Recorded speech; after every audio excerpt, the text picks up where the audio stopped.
you don't get the show. Damn, dude, I have to give it like so.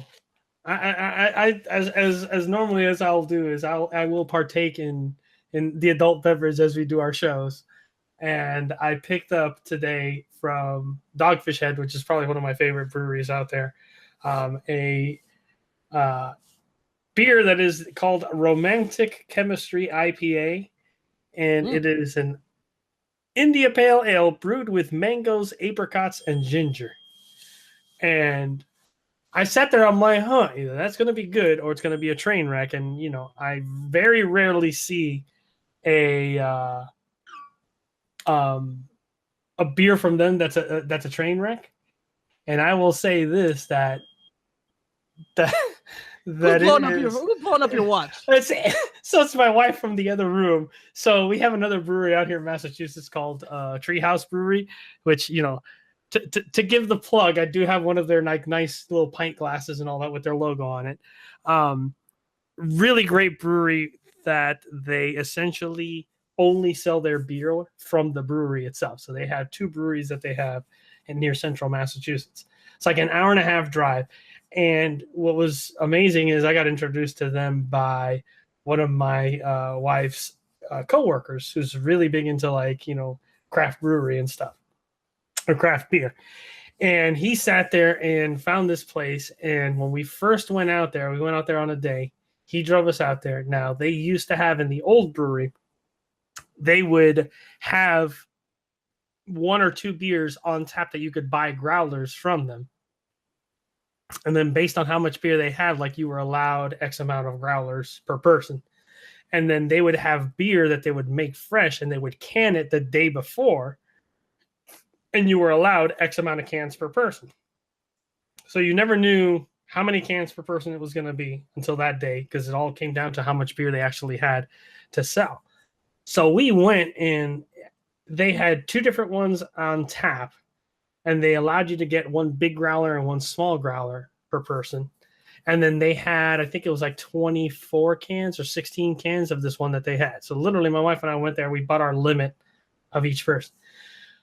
They went a couple of weeks ago to the new brewery, and what they did in the new brewery is they made it where they don't have any more on tap to give you a growler. So now they have more cans that you can buy per person.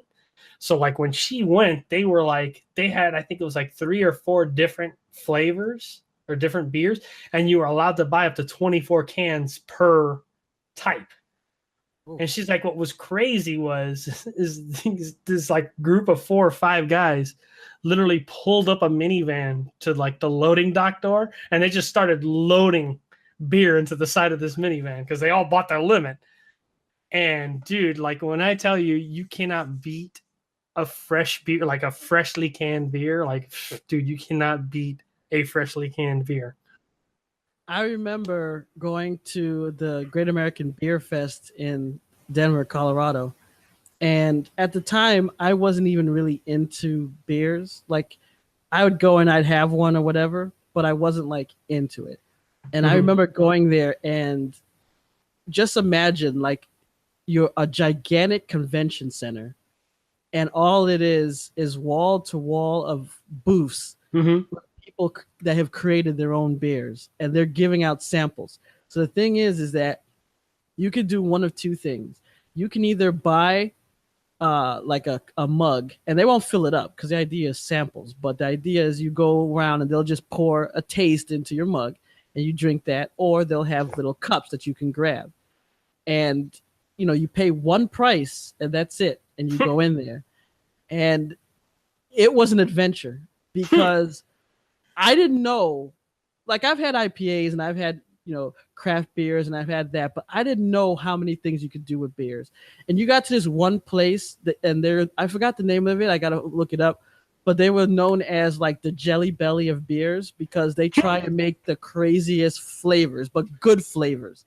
So they made one like was like banana bread, and like you drink it and it like tastes like banana bread, and it's like, this is insane. And then they'll give you this other one that tastes like German chocolate cake. And look, granted, some people don't like certain types of beers. They either like it to be like a stout, or they like an ale, or they like it a sour.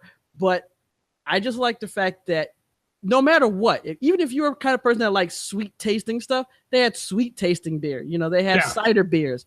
And the craziest thing about it though is by the end of the night, because it was one of those conventions where it opened at maybe like 4 p.m. and it closed at like 10 p.m. The reason why it's so short, people were danked by that time. Yes, because I mean, literally, when you walked out of the convention center, it's just a line of cabs and buses. And Denver is really cool because in their downtown center, they have basically like a little trolley that's free, and it takes you to almost like all the hotels.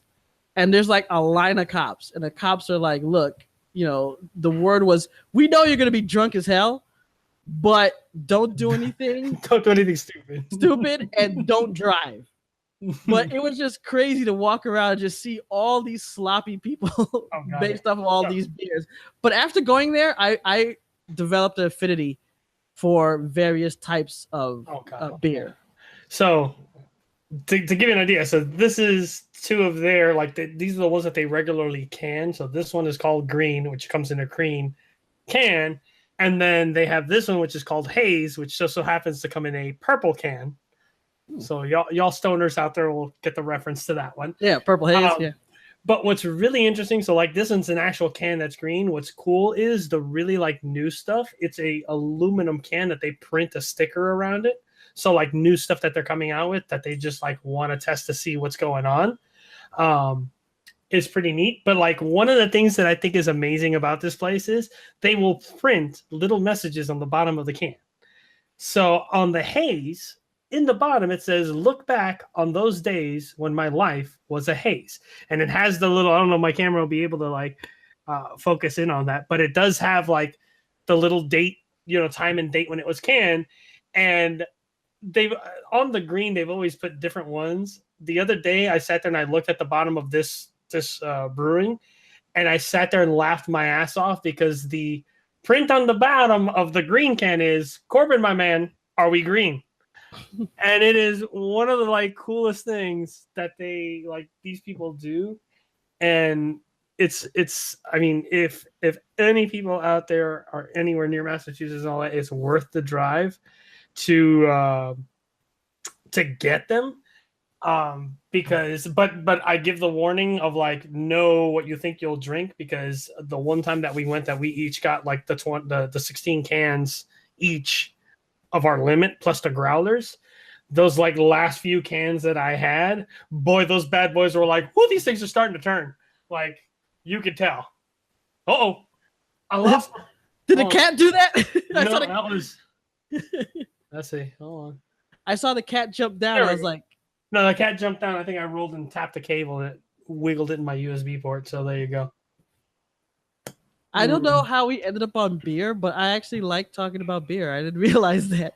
You guys got to let us know, the audience, if you like us talking beer, because we could talk more beer. Because especially at Red Eye, at Red Eye, we used to have like a rolling cart of liquor, so we can go into that if you like. We'll come up with a new goddamn show. We'll call it Brews and Board Games. There you go. We'll just sit. I like that. They were playing Scythe and drinking a green. So. Hey guys, listen, you like the games, you like the interviews, you like the shows? How about you click on that subscribe button and also give us a like? We really need your help here, huh?